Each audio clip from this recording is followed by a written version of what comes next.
4 июня административный комитет уйгурского сайта бракосочетания, который был создан для оказания помощи уйгурской молодежи, проживающей за границей, в решении трудностей, с которыми они сталкиваются в браке и налаживании жизни, провел второе консультационное заседание. На встрече были представлены достижения и трудности, с которыми пришлось столкнуться. Приглашенные на беседу представители общественных организаций и духовенства обсудили такие вопросы, как решение трудностей, с которыми сталкивается уйгурская молодежь при вступлении в брак и создание здоровой семьи. Выступавшие подчеркнули, что родители и общество должны уделять особое внимание укреплению чувства инициативы, ответственности и уверенности в себе у молодых людей.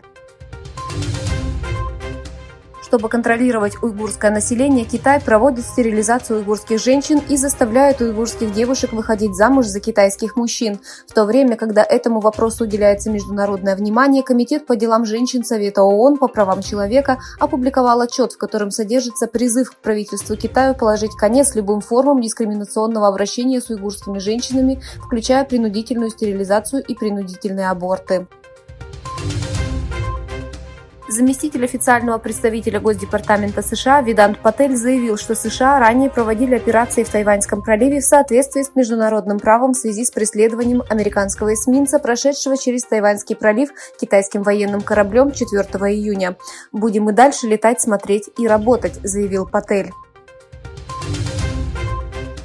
Члены Европарламента подчеркнули, что европейским правительствам пора запретить китайскую соцсеть TikTok, к чему призвали правительственных чиновников.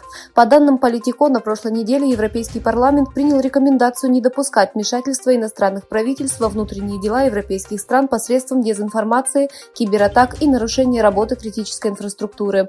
Члены Европарламента призвали к тому, чтобы рекомендация была совместима с некоторыми западными странами, вводящими ограничения на TikTok. Ибрагим Калын, бывший пресс-секретарь президента, занял кресло президента Национальной разведывательной организации, освободившейся после того, как Хакан Фидан стал министром иностранных дел. В заявлении Управления по связям с общественностью говорится: «Наш президент, господин Реджеп Таyyip Эрдоган, назначил господина Ибрагима Калына главой Национального разведывательного управления». Во Франции правительство запустило кампанию по сбору пожертвований на сохранение и восстановление малобюджетных церквей. Согласно заявлению Елисейского дворца, президент Эммануэль Макрон вчера принял участие в праздновании тысячелетия строительства церкви Мон-Сен-Мишель, внесенной в список всемирного наследия ЮНЕСКО у побережья Нормандии. Макрон заказал масштабную кампанию помощи для защиты культурных объектов в стране.